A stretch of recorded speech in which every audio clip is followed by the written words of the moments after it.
Hello, everyone. I'm Patricia Kaufman, the co-founder and communications director for the CLL Society. Welcome to our fifth COVID-19 virtual community meeting.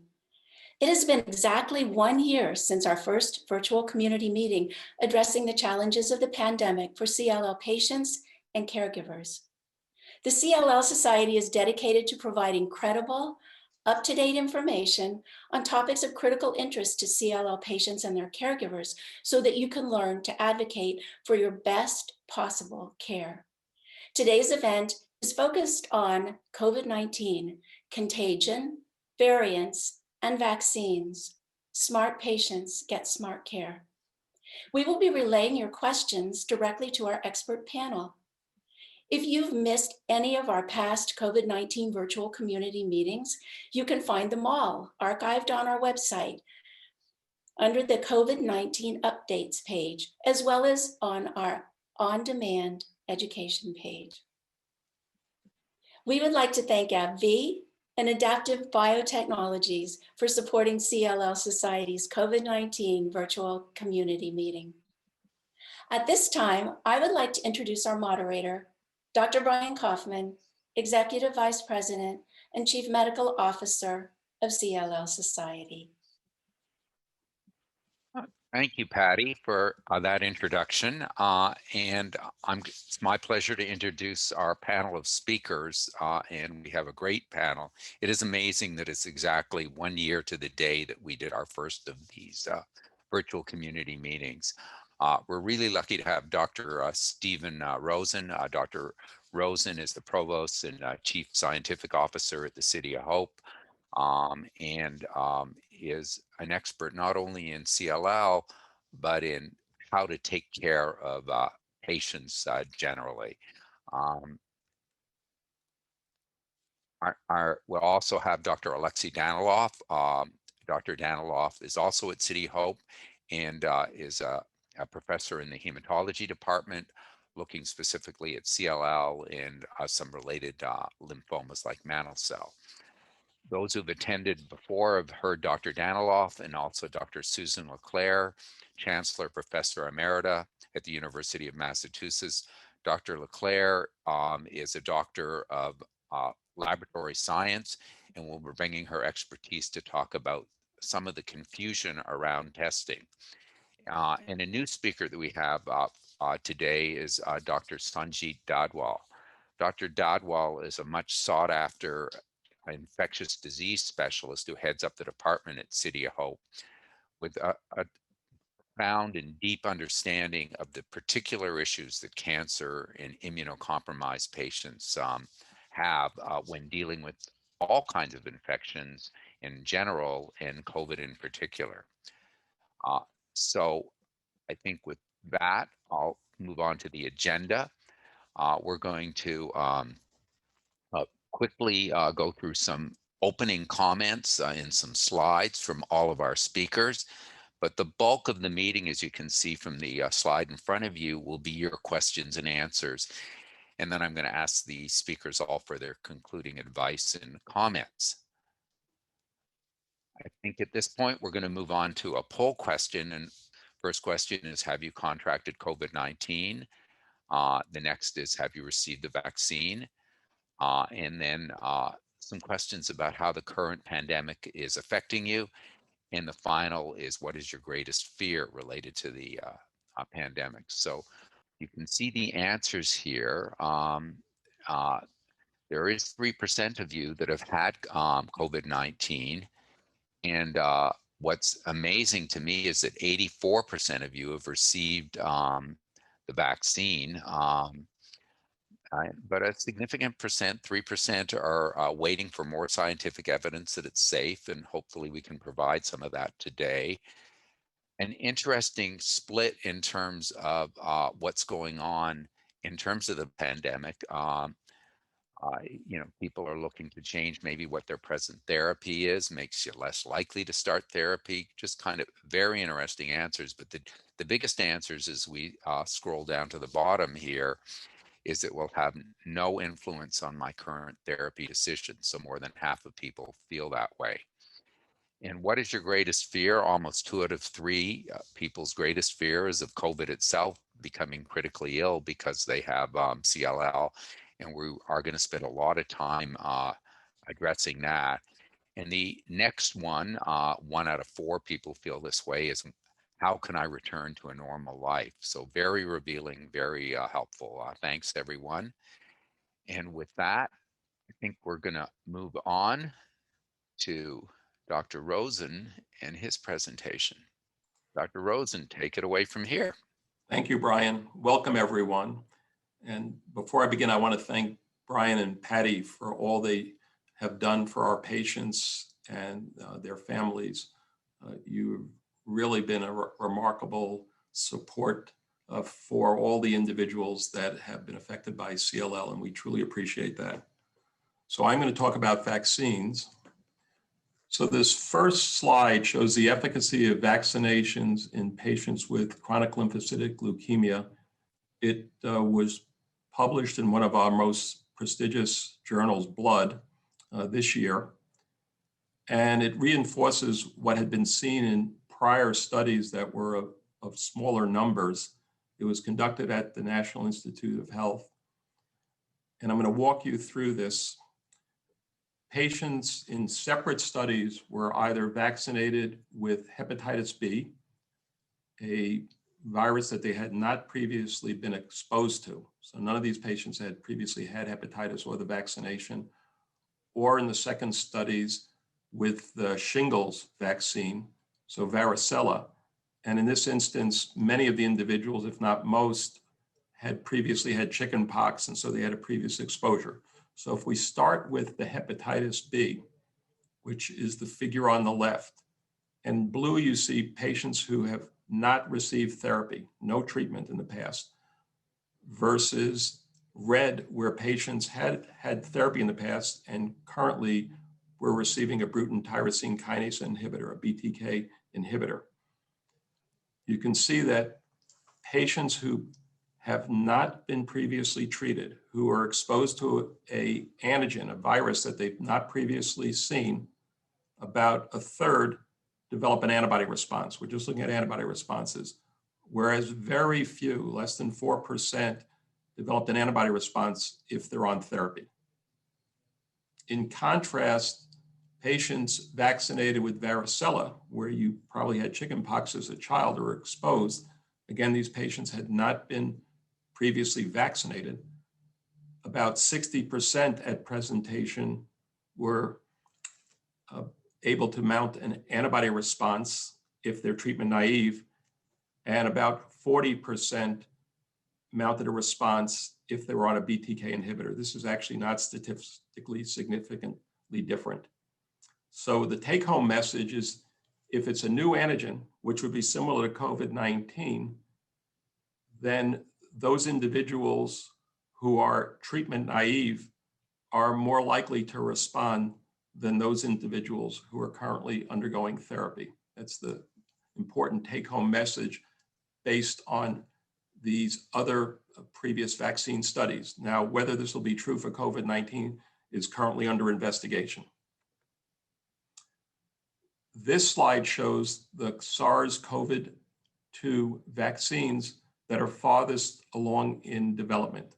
And so you have the vector vaccines, and this is where you have the COVID nucleic acid coding sequence for the spike protein, the protein that allows entry of the virus into human cells, in replication incompetent, very important, incompetent adenoviral vectors. So there is no virus here, it's just the protein. And the two vaccines are from AstraZeneca and Janssen. Then we have the novel mRNA vaccines, and this is coded mRNA. Again, the spike protein, that protein allows for entrance into human cells. And the two that I'm sure you're aware of are Moderna and Pfizer. And the last is the protein subunit vaccines developed by Novavax, again, a very novel preparation approach, but also the spike protein, and it's linked to nanoparticles. All of these vaccines have now been studied against a placebo in tens of thousands of patients. or I should say individuals. These are healthy individuals they've been studied in. And so here I've outlined the important information about all of the COVID-19 vaccines. Those with the star had received emergency use authorization. So that's Janssen, Moderna, and Pfizer in the United States. So here you see the vaccines, then you see the efficacy of the vaccines. You'll see some subtle differences, but in reality, not dramatically different because the key issue is prevention of hospitalization and mortality.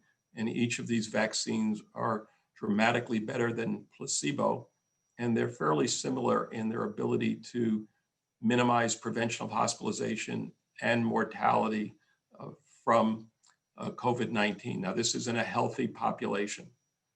And then the last column shows the number of doses for AstraZeneca 2, for Janssen 1. They require standard refrigeration, which is wonderful, so they can be more easily distributed.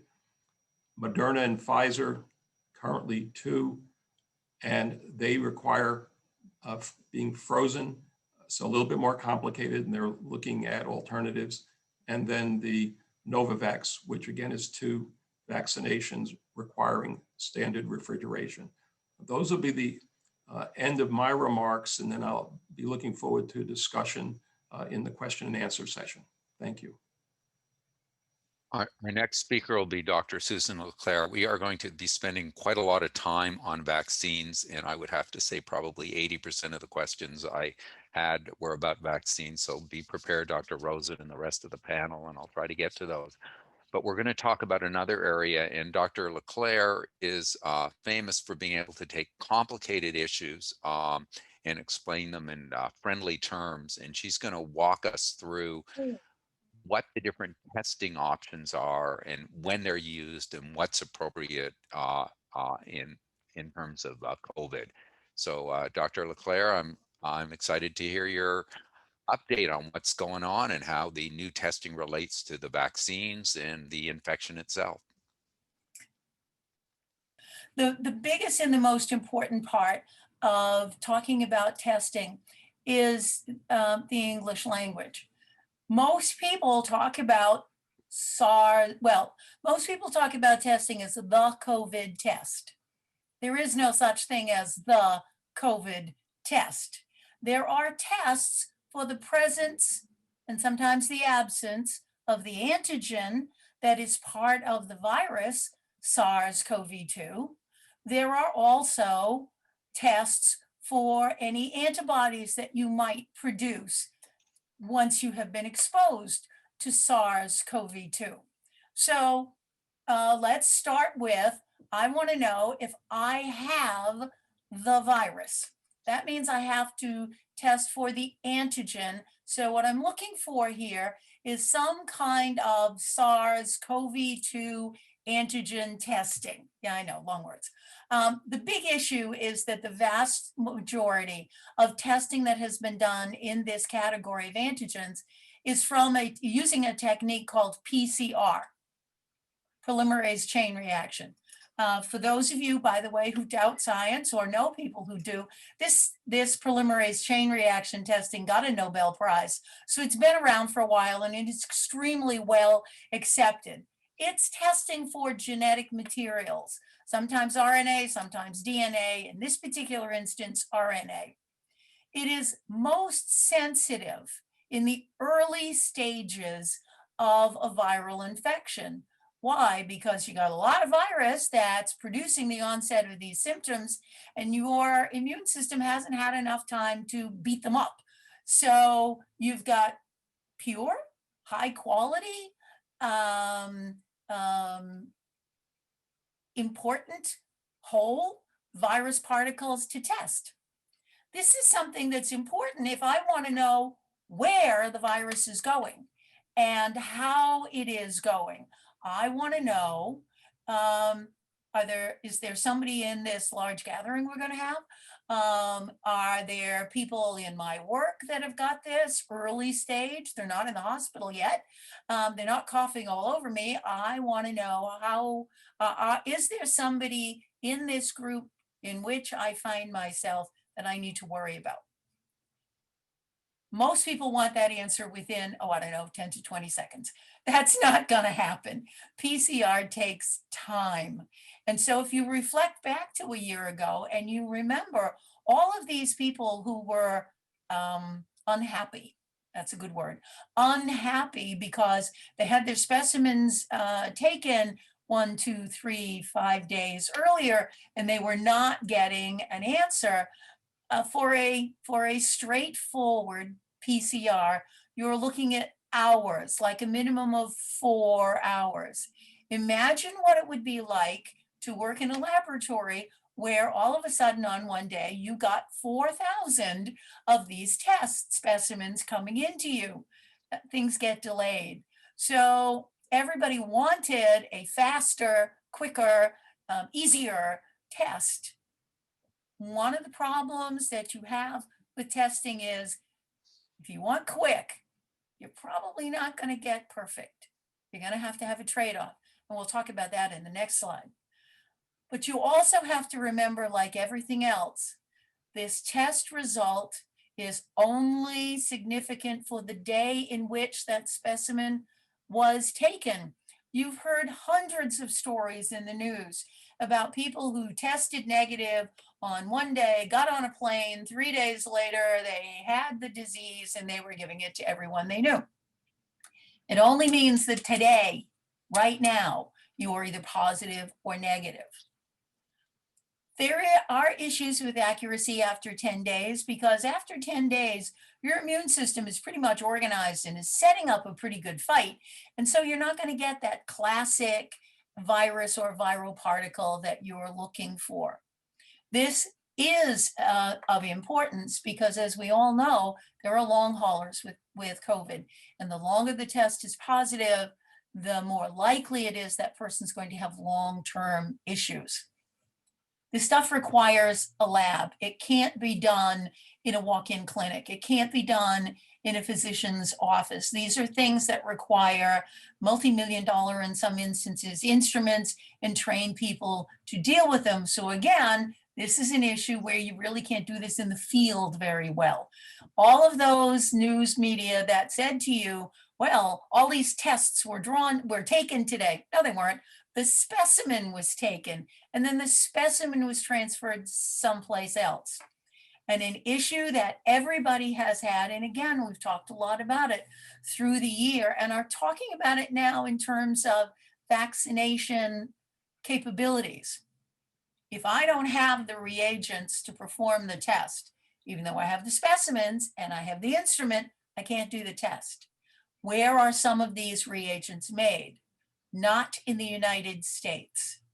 So if there was a supply issue, then that lengthened the time between the specimen collection and the test performance, maybe sometimes up to 2 weeks.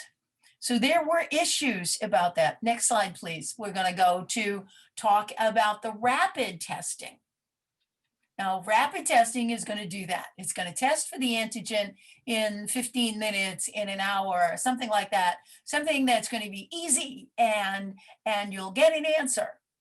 Yeah, one of the things that you give up when you deal with antigen testing is the ability to have a value in both the negative result and the positive result. If an antigen test is negative, we don't know what that means. It could be that you don't have the virus, but you could have the virus, but not enough in numbers to give you a positive test. So if I have the virus and I've got one, I'm going to look bulletproof. Give me 4 or 5 days and I'll have 5 million of them and then I will be positive, but that's 4 or 5 days kind of too late.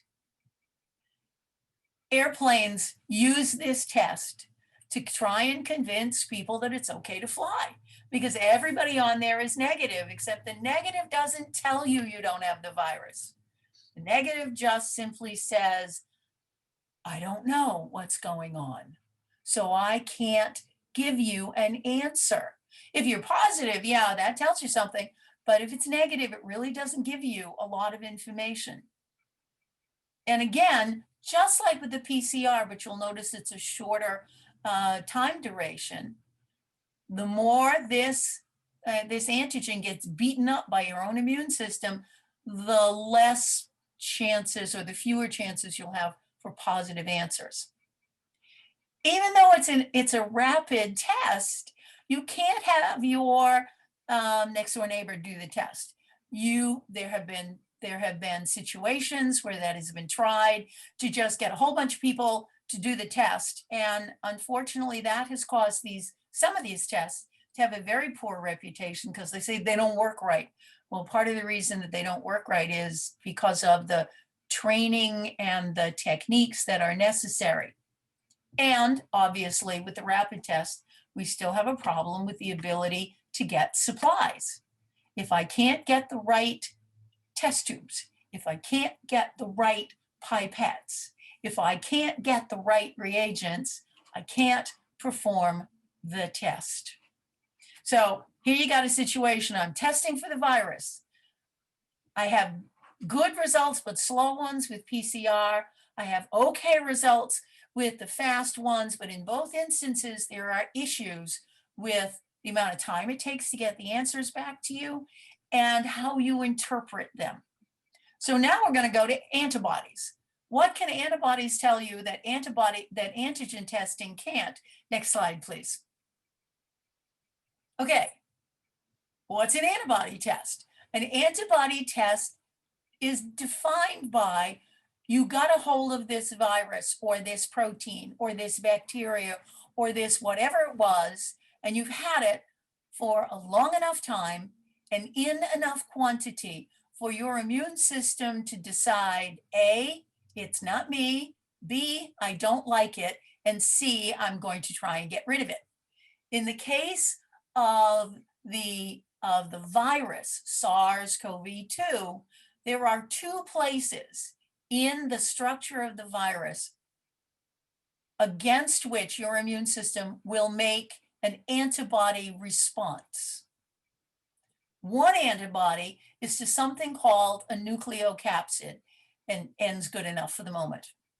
It's positive, you'll notice, a while after the symptoms, 2-3 weeks, somewhere around there. So you've had this disease for a while, and if you didn't use an antigen test, maybe you didn't know about it, and you were walking around saying hello to everybody, or you were symptomatic, you were in the hospital, but the hospitalization is not going to encourage you to make antibodies. Making antibodies takes time.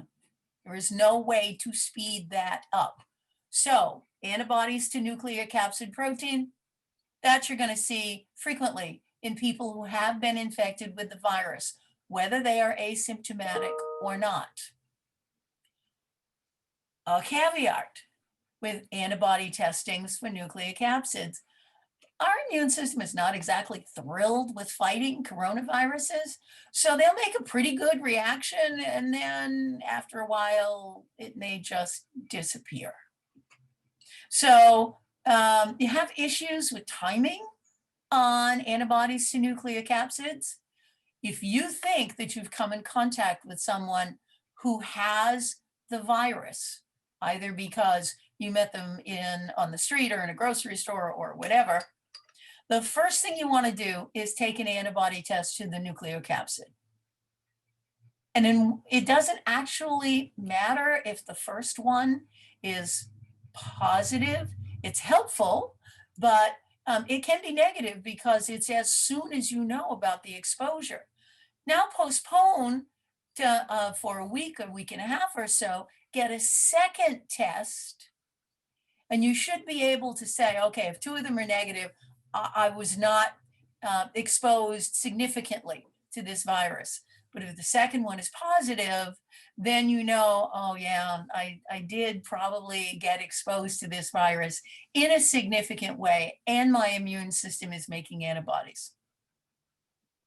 When you go to the antibodies to the second protein, it's the one that everybody on the news talks about, which is the spike protein.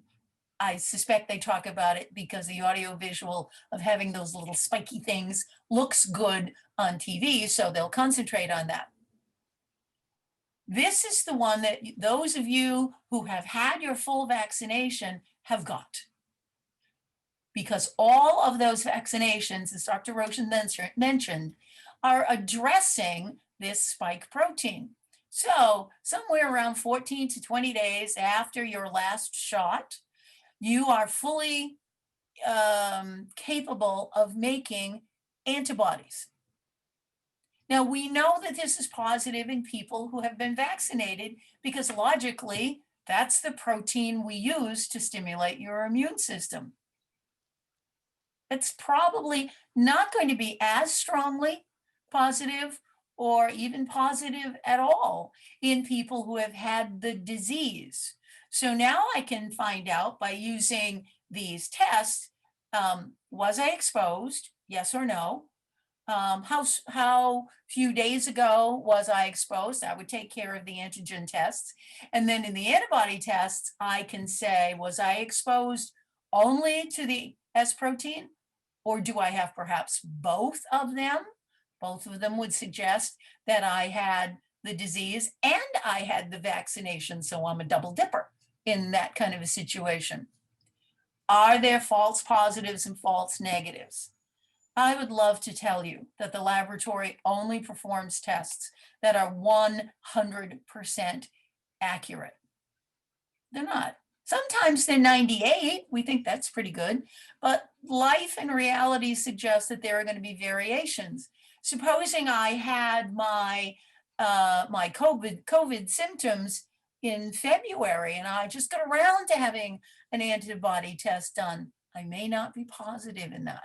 Supposing I had the antibody, the antigen exposure yesterday, well, I might not have been able to have enough time to make antibodies. So the interpretation of these false negatives and false positives are critically important and have to be done, as I'm sure the others in this presentation will say frequently, has to be done in light of who are you?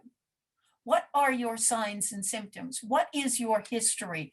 What do we know about you? Then you can make decisions based on what these tests are saying, but to randomly say, oh, well, somebody's positive or somebody's negative is pretty much a guarantee that there's a good possibility you're going to get something wrong. Last slide, please.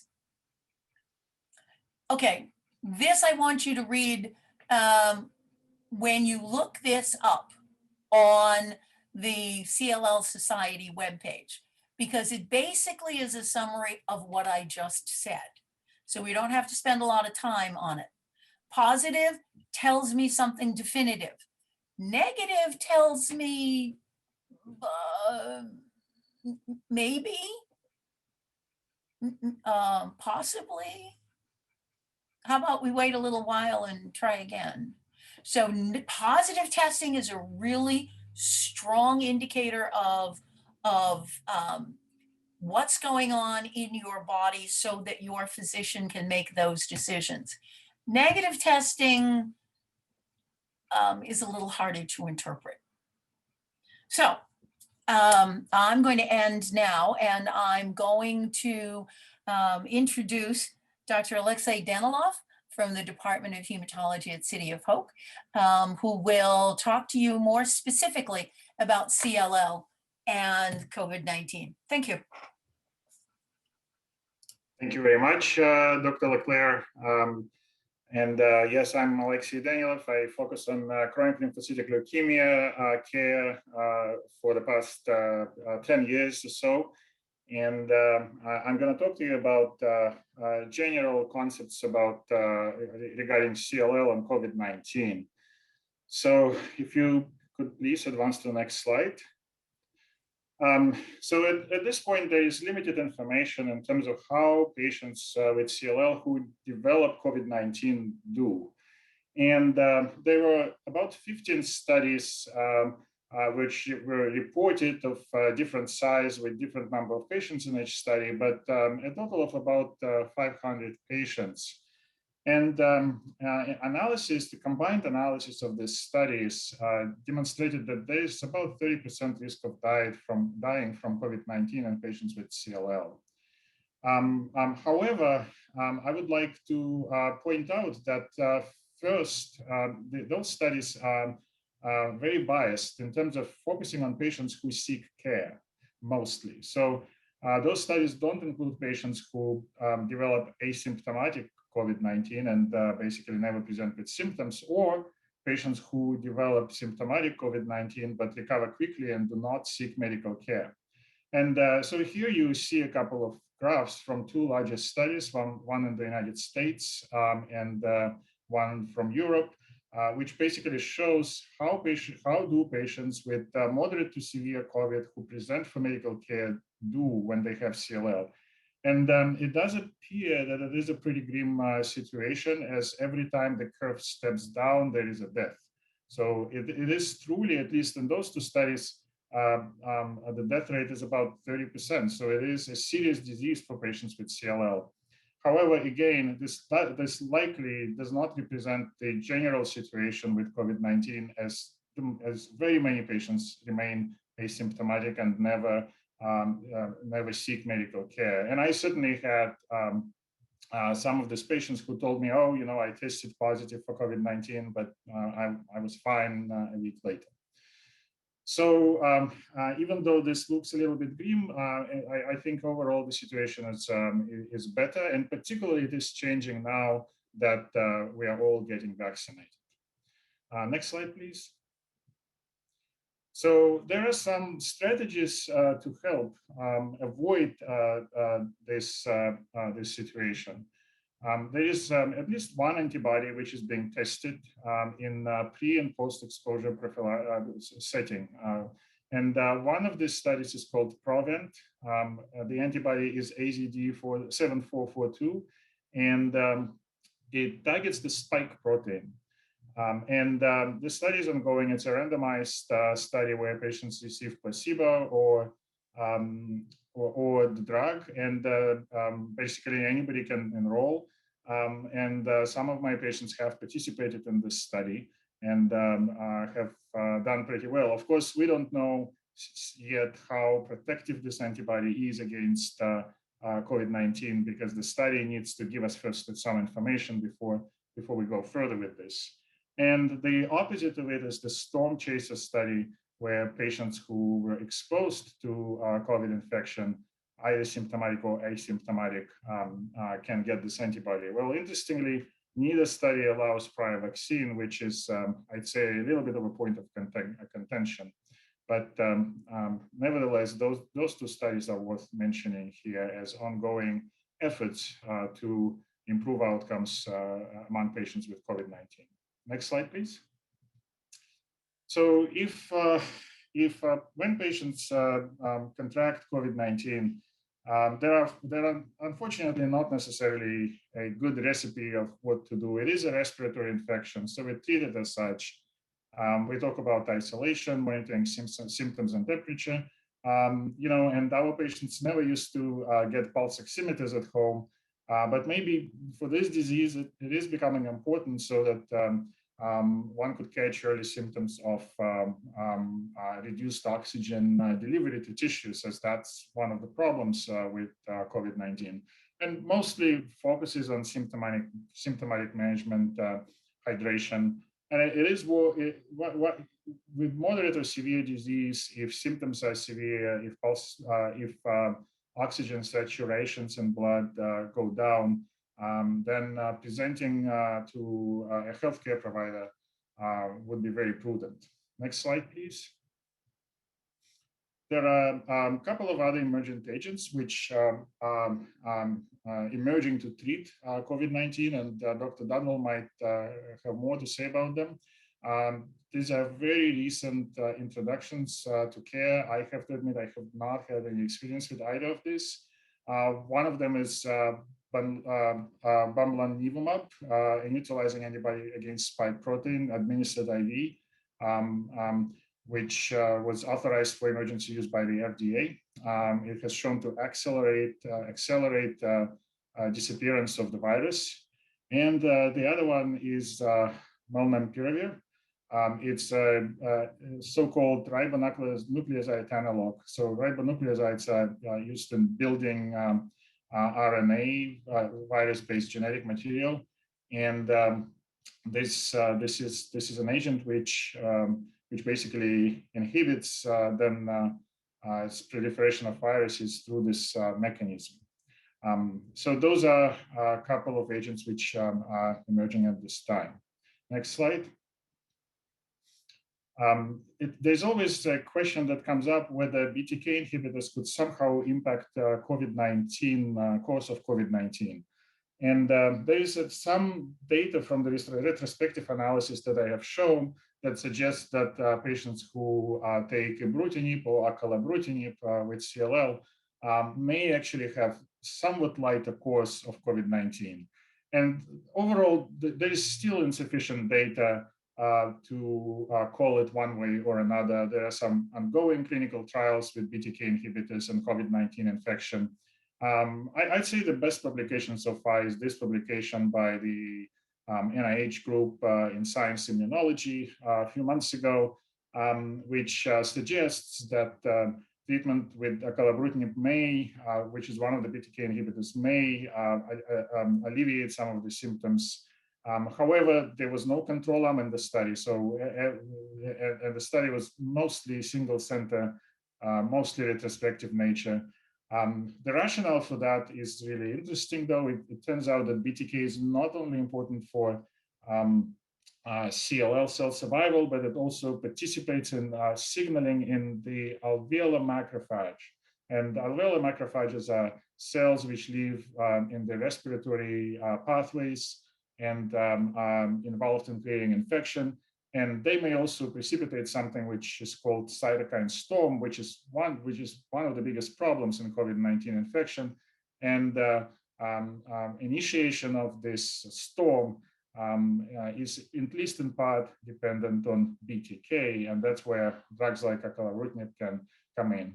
But however, as I said, it is still not clear how BTK inhibitors may impact outcomes among patients with COVID-19.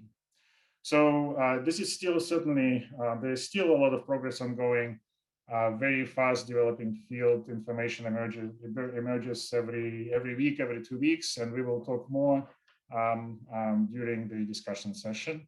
But now I would like to introduce my good colleague, Dr. Sanjeev Dadwal, who is the Chief of Division of Infectious Diseases here at City of Hope.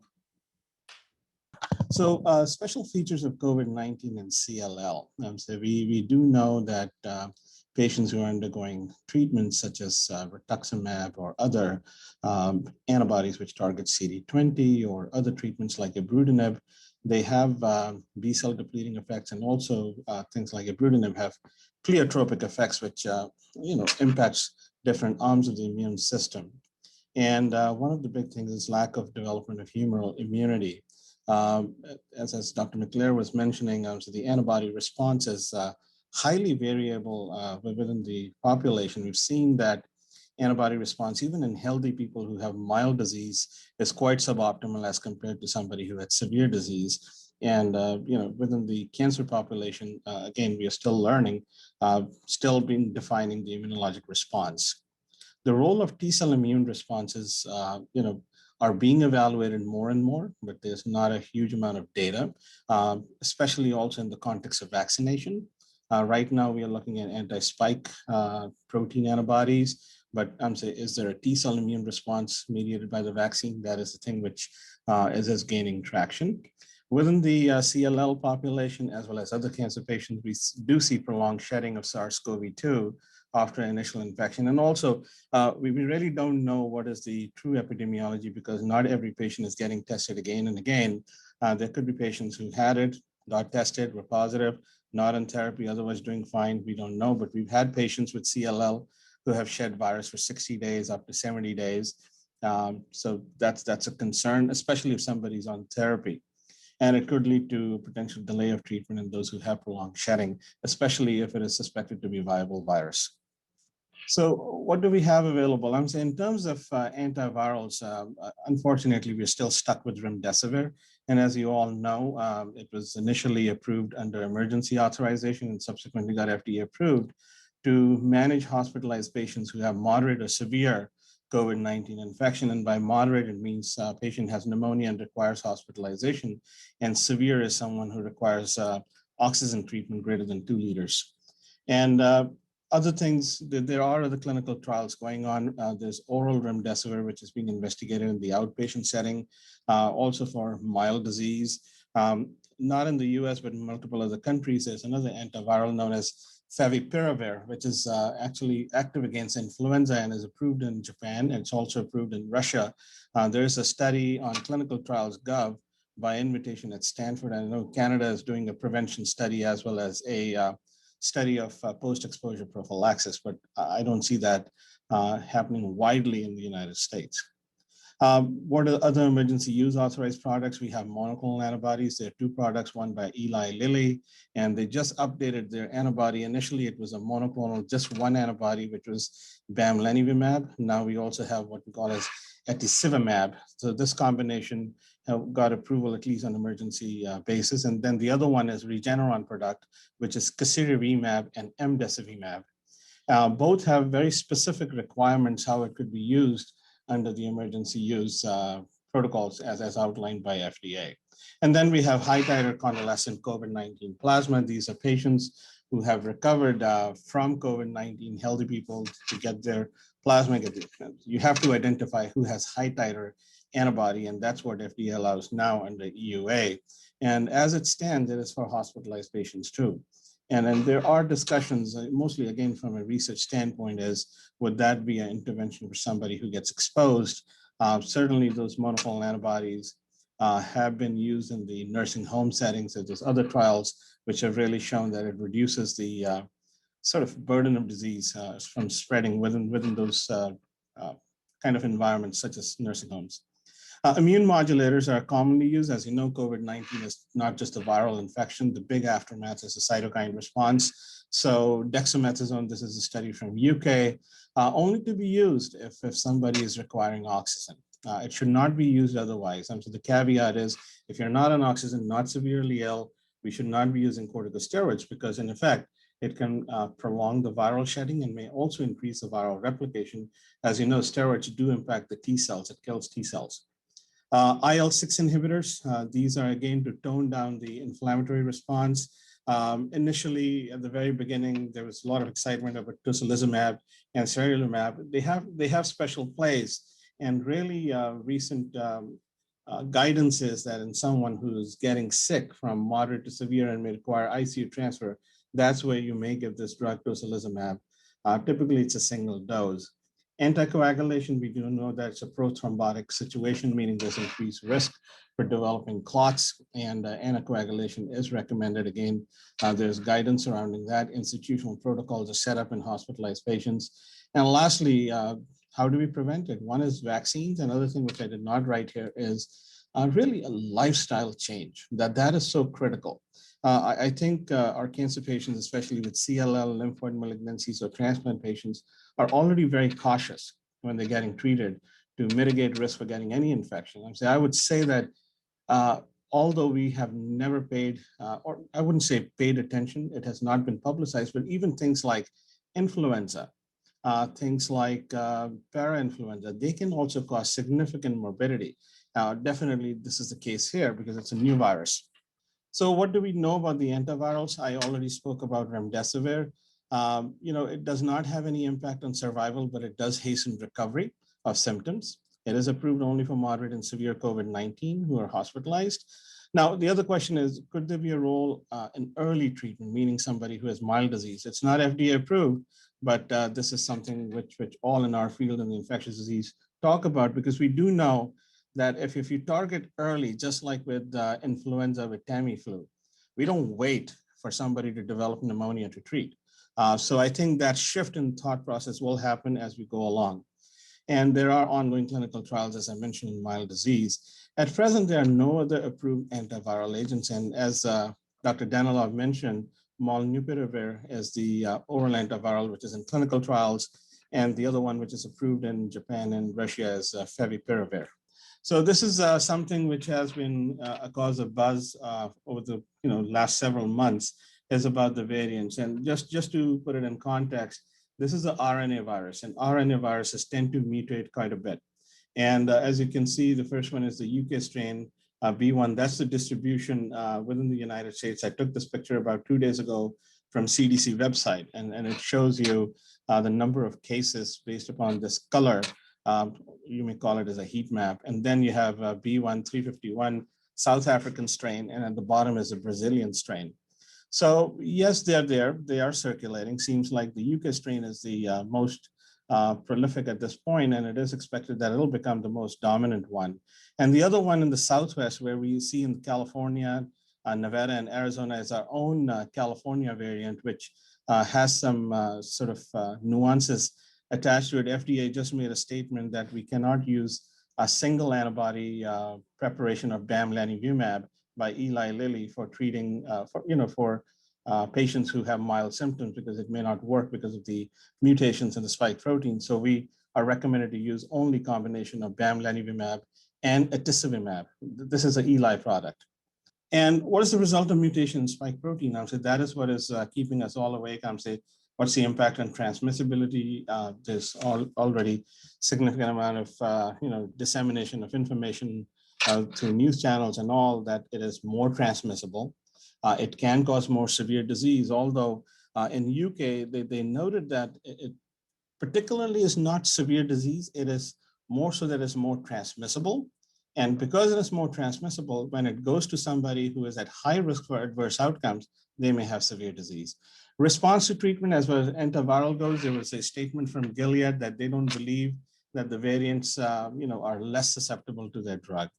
Response to convalescent plasma, that is a real concern that it may not work with the new variants. Although if the plasma is coming from the local community, depending upon which virus is circulating, I would say it is possible. It is possible that it may be protective. Response to monoclonal antibodies, again, at this point, there's no indication to us that they may not work, but there's that concern. And then response to vaccines. That's a real concern as well, especially if you noted that the J&J vaccine had a lower response rates in South Africa with their strain. But overall, I'm saying the recommendation stays the same, that get the vaccine which is available. I think that is last slide. Maybe, I don't know if this, yeah. Thank you. Thanks, everyone. And I'll ask all the speakers maybe to at least turn on their video and then kind of unmute as I ask questions. But we have a ton of questions. I'm going to run through them pretty quickly. But I'm going to start with some definition of terms, because we went through some terms here quickly. And I'm going to start with you, Dr. Rosen. Can you remind us what a cytokine is and what cytokine storm is? And why that's relevant here, just if you could put that in patient-friendly terms. Sure, Brian. So cytokines are typically proteins released from cells that have an effect on the vascular system and the immune system. And they can cause changes in blood pressure, they can cause fever, they can cause speeding of the heart rate as examples. And we have ways of blocking that. And that's the reason that patients feel ill. And so in the instance of a viral infection, they can activate a cytokine storm. We actually, when we treat patients with CAR T therapy and immunologic therapy used in a variety of blood cancers, cytokine storms are common, and we've learned how to control them. Of interest, we have a trial here at the City of Hope, one that Sanjit didn't mention because it's not approved at this point, but we've repurposed an arthritis drug. It's an oral agent, leflutamide. It's now generic. Hundreds of thousands of people were treated, and it's anti-inflammatory and antiviral. And the Chinese investigators have actually shown it's effective against COVID-19. And we have one patient on trial who was on oxygen, went home. We have 3 anecdotes, including a patient on a ventilator, a young man with 2 children at home who, as a result of the therapy, is now home. But the kind of cytokine storms themselves, we feel very comfortable dealing with that issue. Just as an aside, I have about 150 patients with CLL that I follow. And I've had a dozen individuals, about a dozen, maybe it's slightly more, who've had COVID-19 infections. and not one has succumbed to the disease. In addition, of interest, the patients who so far been affected are those that have been previously untreated or are no longer on treatment in remission. I have not had a single patient on therapy at the present time, my own personal experience, who is on treatment. Ironically, we do have one patient in the hospital right now that has a pneumonia that's not COVID-19 related, who was vaccinated about 2 weeks ago. We don't know whether there's a relationship. He happens to be on therapy. I also want to say that I have two anecdotes. One patient who received the Moderna vaccine, who had a very high white count, stage 1 CLL, previously untreated, with slightly reduced immunoglobulin levels, who's mounted a very nice response to Moderna. And just yesterday, I had the very promising results of a patient who had been treated with Imbruvica and venetoclax, who's about 2 years in remission with low immunoglobulin levels, who's responded to the Pfizer vaccine with antibody response. So thank you, Dr. Rosen. Just a couple other terms. Dr. Leclerc, can you briefly explain just real simply what an antibody and an antigen is? Just real quick. Yeah. You're muted. Yeah. Need to unmute. Okay, so we'll try and do a course in immunology in 3 sentences here. An antigen is something that your body recognizes as either you or something else. An antibody is one of the ways that your body fights antigens. So antigens are a stimulation to your immune system. One method that the immune system uses to eliminate that stimulant is by making a protein called an antibody. Thank you. That's great. Dr. Dadwell, pleiotropic. What the heck does that mean? Pleiotropic means an impact which comes through different mechanisms. So you can have one drug, but it can affect different arms of the immune system or different downstream. So it affects something here. Let's say on the top, there's a molecule, then the downstream effect of that, and plus other immune arms. And remind us, you mentioned the humoral immune system. Can you remind us what that is? So a humoral immune response is related to our B cells, which helps produce antibodies. And the cellular is your T cells. Right. So I'm going to, I've got there's a big category of questions, and I call this, when can I hug my grandkids question? And I'm going to kind of run through a lot of this and open it up and to the panel here. But I've been vaccinated. My partner has been vaccinated. I have CLL, or my partner has CLL. What can we do now? When do we still need to wear masks and social distances? So let's start with this one. And we know that it's different from us than for the CDC control, but I'm visiting family or friends who've also been vaccinated. Let me ask you, Dr. Danilov, what are you telling your patients in that circumstance? What precautions do they have to take? So I would begin by stating this, that number one, yes, we are vaccinating and we are recommending through various societies to get vaccinated. Cancer patients are at a high risk for complications. However, the flip side is there's not enough data at all as to efficacy of vaccines in cancer patients. And if somebody is on active treatment, we don't know how efficacious they're going to be. So in that context, I tell my patients is that you have to still maintain same level of vigil, especially since vast majority of the population is still not vaccinated. Not the entire population got infected to have immunity, which has been termed as herd immunity. And third of all, the issue of variants coming around. So if people are vaccinated around you, that's great. I'm saying it reduces the risk that somebody is going to transmit a virus, although there's a concern that even vaccinated patients who may be mildly symptomatic can transmit viruses. As you know, in Minnesota, 84 people who've been vaccinated were identified to have COVID-19 infection. And in the clinical trials too, so there were patients who were on the Moderna arm or on the Pfizer arm who developed the COVID-19, but they all had mild disease. They did not require, they did not develop severe disease. So it prevents, but it is not 100%, it's 95%. And then, as you know, J&J. So in that vein, I think it is still important to be careful. That's what my suggestion typically is. And Dr. Leclerc, you asked me specifically to ask you this question, and that's the hugging the grandkids, or you have kids that are going to school or high school that are too young to have been vaccinated. When can we hug our grandkids? When can we be with them? The sad answer, not yet. I'm vaccinated fully. My husband is vaccinated fully. My daughter and her husband are fully vaccinated. The teenage grandchildren are not.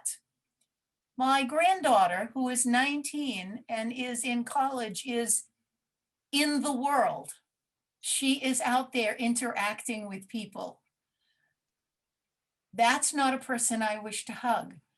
My two grandsons are much younger, being homeschooled because their schools have not opened. Would I like to? I would like to hug all three of them. But while I could maybe slide by with a pat on the head, with the two boys, I can't do that with the girl because she is out in the world. And that is a painful thing to say. But the way I usually think about it is, now that I'm vaccinated, I can do social distancing and masking with a little more confidence, which makes no sense, but that's where we are right now, is not yet. Not for Passover, not for Easter, maybe Mother's Day, but I'm pushing my luck on that. All right, I'm going to run through Dr. Dadwal. I sent some of these questions too, and in the interest of time, rather than running through all of them, I'm going to run through some questions here. What about a dentist visit if needed? Then go, but inquire if the staff has been vaccinated. They're at more risk from the patients as they're working around our mouths. Visiting friends who haven't been vaccinated, avoid that. Visiting friends whose children haven't been vaccinated, as Dr. Leclerc said, you probably want to avoid that. Shopping only if necessary, go when it's less visited and protect yourself. Eating at a restaurant indoors, avoid that. Eating at a restaurant outdoors, avoid unless absolutely necessary and only with people who live in the household. There is a way around this, and if the people you're with have been quarantined for 2 weeks, and have not been, they're not going to school, they're not going to work, they're like you and sheltering in place, you can get together with them if you're vaccinated, if it's been 2 weeks since there's any risk of exposure. If you're working, what about if you're a patient with CLL and you're working at a nursing home or a hospital or other high-risk environment? Full protection, mask and eye protection. Working with the public indoors, the same precautions. Flying, avoid it if possible. Uber or taxi, avoid. Public transit, absolutely avoid. Attending a sports event or a concert, not yet. Going to a gym or public pool, avoid. Going to a nail or hair salon, mask or eye protection. I'm just going to open it up here, and maybe Dr. Rosen, is there any other general comment you want to give on this or anything that I left out in this? I mean, there were a ton of variations on this, and I just wonder if you have any other thoughts. I still advise my patients to be very conservative, wear masks, distance, and assume that you can catch the virus from just about anyone. Mm-hmm. So let me switch to a different topic, and that's how people respond to the vaccine. And I'll start with you again, Dr. Rosen, because you touched on this. If you're treatment naive, if you're in remission, if you have a heavy tumor burden, let's go with that, leave the medicines aside, and then we'll talk specifically about the medications. Do those affect your response to the vaccine? Correct. So all of the work in this area is still in progress. So we can only essentially refer to what's been previously done with other vaccines, which suggests that treatment naive patients are more likely to respond than patients on therapy. We also don't know if you stop therapy, how long do you have to be off therapy before your immune system recovers to the point where you can respond to a vaccine, in particular with the antibodies that remain in your system for prolonged periods of time. The presumption is that it's going to be, in my mind, the minority of patients that will mount an antibody response against the vaccines. I hope I'm proven wrong. Both naive and treated patients, but the naive patients, a higher percentage will develop an antibody response. What we don't know is the T cell response against the vaccines, and that work is in progress. That'll be very important. There is a national study looking at the antibody responses. We just had a dialogue with the Leukemia Lymphoma Society about looking at T cell responses in patients who've been vaccinated, where City of Hope could be a central repository to do those analyses because we have the assays in place. Dr. Dodwald was involved in that discussion. We have a renowned virologist, immunologist, Don Diamond, who has all of this in place. So my expectation is we'll have some meaningful results within the next 6 to 12 months, but right now it's an open question. The whole issue, one of the common questions is, I'm on a ibrutinib, I'm on a calibrutinib. Should I stop it for a day before, 3 days before, a week before? Should I continue on it? And then the corollary question is, I'm about to start obinutuzumab, Gazyva, or I'm on rituximab. What should I do about that? What are you advising your patients? Because I think those are the two big ones. And let's also look at venetoclax. I don't think there's a lot of data on that, but let's look at those three sort of big categories. What are you telling your patients about starting therapy, holding therapy for a while, choosing a different therapy? You know, what are you saying? Steve, do you want to start with that one? Sure. So I have advised my patients to delay the initiation of therapy until after they've been vaccinated. So that's what I've done for treatment naive patients. And I've had several.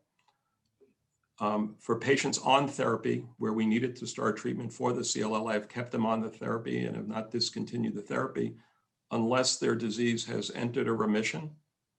And if their disease has entered remission, then I've stopped therapy unless they're on a clinical trial. And after several months, I've recommended vaccination. Dr. Daniloff or Dr. Dadwal, you want to add anything to that? Can you hear me now, Much better. Yeah, much better. All right, Thanks. excellent. Yeah, I didn't hear Dr. Rosen's full response, but at least what I caught up with was very similar to what I do. Say patients who take a acalabrutinib or ibrutinib, if they've been on the drug for some time and it's safe to hold the drug, I actually do try to hold it for, say, roughly a week before, a week after maybe. If they're still early in their treatment, I don't necessarily hold the drug. The reality is there is not that much evidence for that. With CD20 antibodies, I usually try to wait. So CD20 antibodies, you're talking rituximab, Rituximab or obinutuzumab, yeah. So once therapy is complete, I wait for at least 3 months before proceeding with vaccination. Dr. Dadwal, anything to add? Yeah, I completely agree with Dr. Rosen and Dr. Daniloff. I think the role of an infectious disease person comes in concert with our oncology colleagues is, number one, we have to understand the stage of the disease.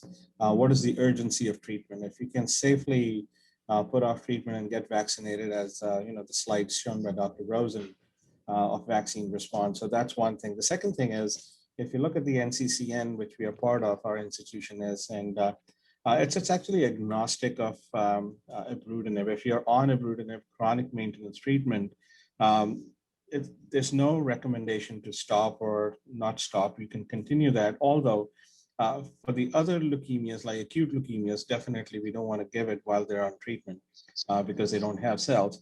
So, and then as Dr. Daniloff said, same concern with rituximab and things like that. We know that those patients who have received rituximab, they don't mount a good immune response. So waiting 3 months is a good idea.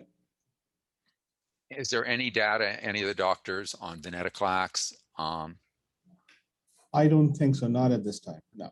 Yeah. And I know this is not a group that uses a lot of chemotherapy. I know that personally about the doctors here, but there's still chemotherapy. Bendamustine rituximab is probably the most used treatment for CLL in the US. And FCR is still used a lot. What do we know about that in immune response to the vaccines? So essentially speaking, in cancer populations, there's really no good data on vaccine efficacy, the timing of vaccination, what time within the cycle you give, we do not know. We don't have that information. What we know is from the previous things regarding flu vaccine, especially in solid organ tumors where you give it in between cycles. And here also, I'm saying if you give it in between cycles, that is one way to target. But again, at the bottom is how competent someone's immune system is to respond to the vaccine dependent upon what is being given. So I think it becomes a very individual patient-based decision-making who's going to benefit. And that merits a discussion. So here's another big, I'm sorry, did you want to add something? Well, yeah, I think during therapy with, say, FCR, I don't use FCR anymore, but I would discourage vaccination while undergoing treatment with FCR, because fludarabine also does strongly inhibit T cell function and rituximab inhibits B cell function. So I think until therapy is complete, it's probably not prudent to receive vaccination. I don't anticipate that it will work, just like other vaccines. So here's a very controversial question that I've heard different answers. So I'll open this to everyone, starting with you, Dr. LeClaire. What do you recommend in terms of getting tested after the vaccination? Should you get antibody tests done? And obviously, based on what you said, they would be the spike protein, not the nucleocapsid. What does it tell us? And let me just set the table a little bit. I'm seeing answers all over the map. People are thrilled because their test is positive, but it's positive, a positive is greater than 0.8 and they're at 0.9, or they're tremendously disappointed because it's negative and they say, now what do I do? There's no way out, so I can't form antibodies. When am I ever going to be able to get back to normal? So I'm just setting that up. So what are you telling people about getting tested, a month later with the right test, which is a big issue to make sure that they get the spike antibody done? What are you saying? I'm saying don't bother. I don't think the numbers are out there in good enough quantity to make a statement on it. First, there are many other things that function in your immune system. We talk about antibodies because they're easy to test and we know about them. Not because they're the only, or even sometimes not because they're the most important. We just know how to test for them. The T cell situation, which has been mentioned several times in this presentation by, I think, everybody, we know that T cells are an important part of your immune system. They're just hard to test. Are there clinical trials ongoing now where people are testing T cell function to see what happens to the T cells after vaccines? Yes. Do we have any answers? I'm going to have to ask the three guys here because they're involved in that clinical trial. But I bet you that they're going to say that the numbers aren't ready yet to go public. So if for your own psychological well-being, if that's the reason you want this, then I wouldn't do it. Because you're going to get traumatized either way. Of far benefit to me, I think, is reading some of the reports of the EUA vaccines where it says the answer to the question, am I going to die, is no. Am I going to get wicked sick? No. I actually won't mind if I have a cold for 3 weeks. If that's the worst that I'm going to get out of having a relatively poor immune response and a vaccine. So my answer is we don't know. We clearly don't know about T cells, which I think some people are actually thinking are going to be far more important in this than B cells. So now I'm going to cross my fingers and make sure everybody else says the same thing. Yeah, I'm just going to add one thing, and that's there is a new T-detect test out by Adaptive, who does the clonoSEQ testing, and it's to measure T cell function. And I actually talked with their chief science officer today in prep for this, and they don't know yet whether it measures against vaccines. It is a very good test for whether you've had the infection in the past. And they think that some vaccines it'll be positive for, but they don't have the data yet. So that is the only commercial test that I know of for T cell function. Otherwise, it's in a clinical trial. But let me turn to the three other doctors in terms of what you're advising. Dr. Rosen, what are you telling your patients about antibody tests? And I know there's controversy on this. Yes, so I can't argue with Susan. What she says is correct. But in reality, my patients like to know whether they've responded, and I like to know whether they've responded. And I can't say that this is going to be obviously scientifically meritorious looking at my own patient population and who gets infection and who doesn't. But it is something that appears at the moment to be comforting to both of us. I mentioned the two patients I had, one vaccinated prior to any therapy and one in remission getting the positive antibodies. And we may be fooling ourselves. I can't disagree. But I've also had individuals who have had other therapies who have been negative, and that's alarming. So we know that they're at risk. Anybody else want to add anything to that? Another quick, go ahead. Steve is my boss. And although I would say what Susan said, it is, from an infectious disease standpoint, we just don't know the correlates of a positive antibody against protection. That's the key part. And whether if you do a quantitative test where you have a titer, how does that correlate? And I think American Society of Hematology also indicates that. One of the things I worry about is a patient who has an antibody titer positive now takes off the mask and goes to a shop and then gets terribly ill. So that is my only concern, that I have the antibody, now I am immune. We don't know that, whether that correlates with absolute immunity in our patient population. And I agree with you completely. Yeah, Alexi, let me ask you about this and tell me if this is an urban legend or not. We had another doctor on who said it was. You get a severe reaction, your arm gets red and swollen, you have fever, chills. Does that mean that I've got it in a good response, or I get no reaction at all? It was a non-event, my arm is a 1 out of 10 sore. Does that mean it didn't take, I don't have any immunity after the vaccine?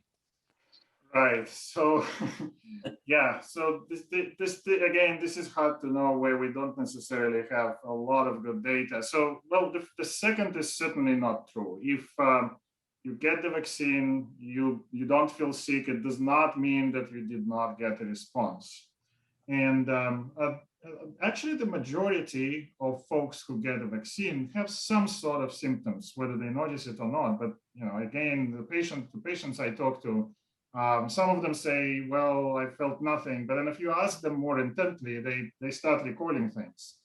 But yeah, some folks have more severe reactions, and likely that indicates immune system response. Whether it will translate into long-term, long-lasting response, or immune response, we don't know. But I would certainly like to believe that at least there's quite a bit of evidence in all different areas of medicine that that's probably true.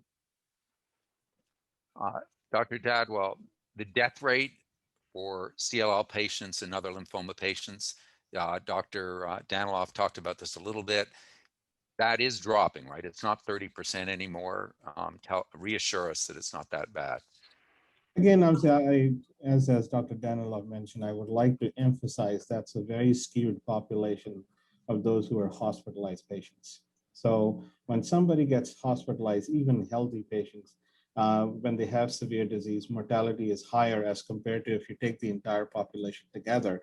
So yeah, I think the numbers are going down. We know how to treat better. We have more things in our armamentarium, such as monoclonal antibodies, antivirals, and there are certain experimental things out there. We always try to fashion out something for our patients.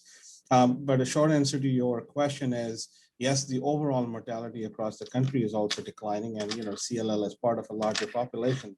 So that's how I would extrapolate from that. I haven't seen any specific number based upon a clinical trial or a study documenting that.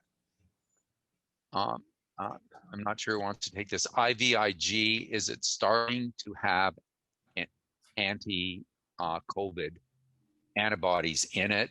And do you see a role for this in the future? I see Alexei nodding his head. You want to take that, Alexei? Well, yeah, so that's certainly it's a very good question. And there was a publication from Europe where antibodies against COVID were identified in IVIG. So I actually am not aware of any data in the US. That paper was from Italy, which was at the forefront of the pandemic. One of the issues with IVIG is that we have to give it weekly because those antibodies, they do not last. The passive, what we call passive immunity by administering antibodies through IVIG, it only lasts for that long. So, but that's what we rely upon in cases of severe COVID, such as convalescent plasma. Sometimes it's the same mechanism. So I suspect that we will be seeing those antibodies in our IVIG products. I don't know what my colleagues think. As a segue to that, what Dr. Daniloff said is it comes back to the antibody testing question. I would say in our statement on the American Society of Transplantation Cellular Therapy and ASH, we have the FAQs on vaccination and serologic testing. One of the comments we made is that patients who get IVIG, because there's pooled immunoglobulins from the population. So patients who have recovered from COVID vaccine, or patients who have, COVID infection, or those who have received COVID vaccine, if they are the donors for that IVIG too, then you may have falsely positive antibody tests too. So just as a comment to that. But I agree with everything what Dr. Daniloff said. Dr. Rosen, one of the issues has been vaccine hesitancy, and we saw it was a small number in our group, but it was still 3% waiting for more data. There was a couple questions that I had on this area, and this will probably be the last question, and then I'll ask people to summarize. One is, couldn't the vaccines help? We know before, people used to use smallpox, and they used BCG and bladder cancers, which is a form of a tuberculosis vaccine to induce an immune response. Is there any suggestion that these vaccines might help the CLL? I've heard anecdotes of people's counts going down afterwards. Or could it make the cancer worse? You're causing an inflammatory state, and inflammation makes cancer worse. So a lot of people are worried. Also, microRNA, could it get into the nucleus? Could it change my genetics? Is this, and I don't want to go down conspiracy theories, but these are new, and are there things that you, as a clinician, as a researcher, are worried about?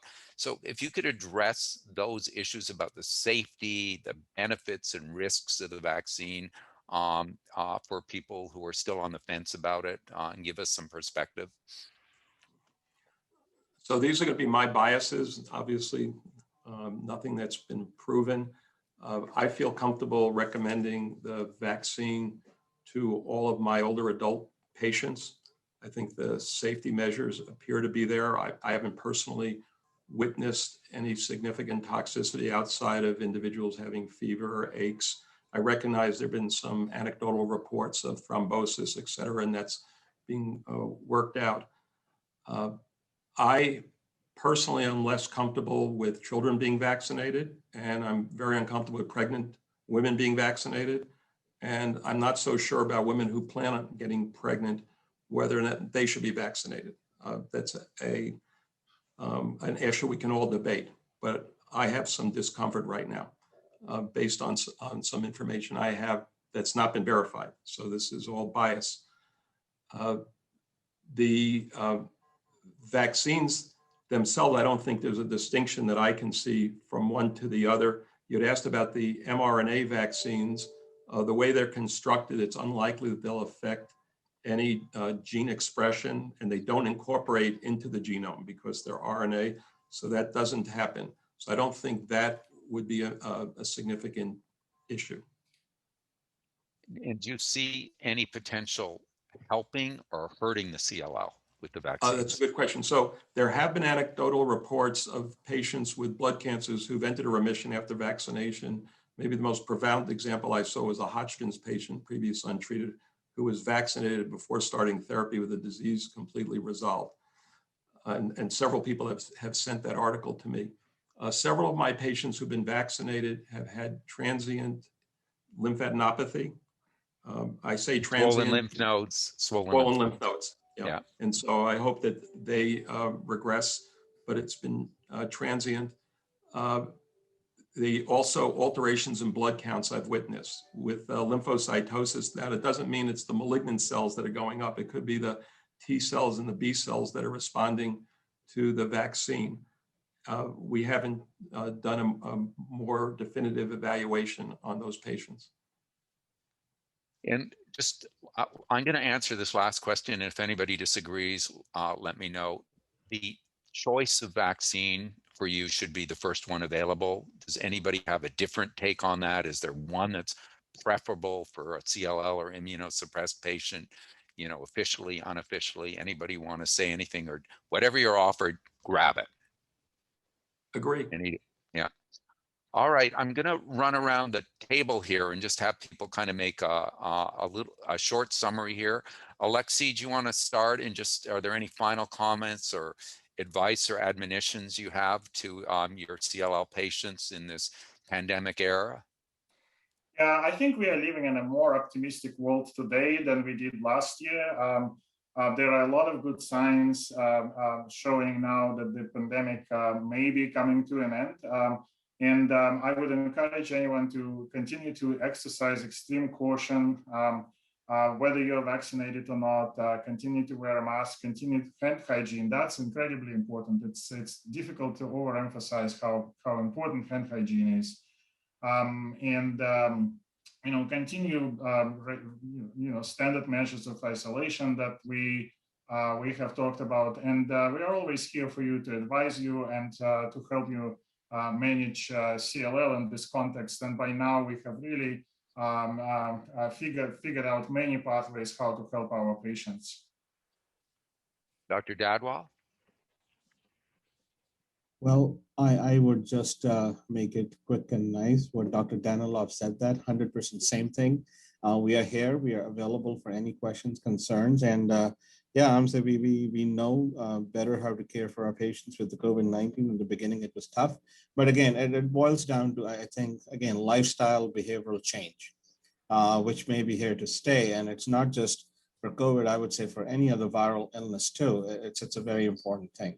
I would end there. Dr. LeClaire? When I think I was on the very first one of these a year ago, and I remember saying lots of things about following the advice of experts, and I will still say that. But last year, I was telling you to follow the advice of the experts for yourself and your own health. I think in a year, we have come to a point where I will now say, follow the advice of your experts to help save others. It's a little broader, a little more openness. I'm asking for a little more generosity than I think we would have thought about a year ago. Dr. Rosen, I'm going to give you the last word. Well, I share the optimism that has been expressed by the others. I have not had a single death of a patient from CLL or from COVID-19 in the last year. And I would just recommend to all the patients on the line that make sure they have a relationship with their physician, that if they have a problem, they can contact them immediately and address the problem. I think that's more important than anything else. Yeah, and I would point out we have a ton of resources at the CLL Society. We have an article on pulse oximetry. We have plans to put together. I suggest people get a plan, find out where you can get the antibodies, all of these things. Maybe we can move to the next slide, Brad. So I want to thank the support that we received from AbbVie and Adaptive. I want to thank all the people who attended this, because smart patients get smart care. So we're so grateful for you being involved in attending this meeting.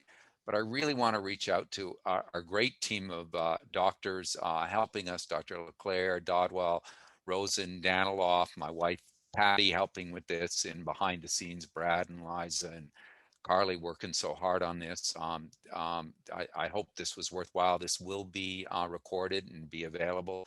Please fill out the post-event survey. Your feedback is critical to us.